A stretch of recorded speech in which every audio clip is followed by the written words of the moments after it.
دوستو آج میں آپ کو اردو بھاشا میں پرچلت دو ایسے شبدوں کے بارے میں بتا رہا ہوں جو دیکھنے میں کافی حد تک ایک جیسے لگتے ہیں۔ ان میں فرق ہے تو صرف نقطوں کا۔ پہلے شبد میں ایک نقطہ ہے اور دوسرے میں 6 نقطے ہیں۔ پہلا شبد ہے فسون اور دوسرا ہے قشون۔ قشون دیکھیے، یہ فسون اور قشون نہیں ہے، یہ ہیں فسون اور قشون۔ فسون قشون۔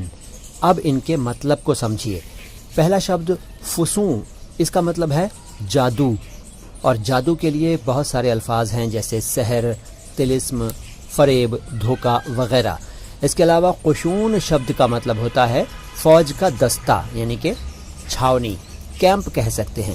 قشون فوج کی چھاونی۔ فسون فارسی بھاشا کا ہے اور قشون کس بھاشا کا ہے؟ آپ کہیں گے یہ بھی فارسی کا ہی لگ رہا ہے، لیکن نہیں صاحب، یہ فارسی کا نہیں ہے۔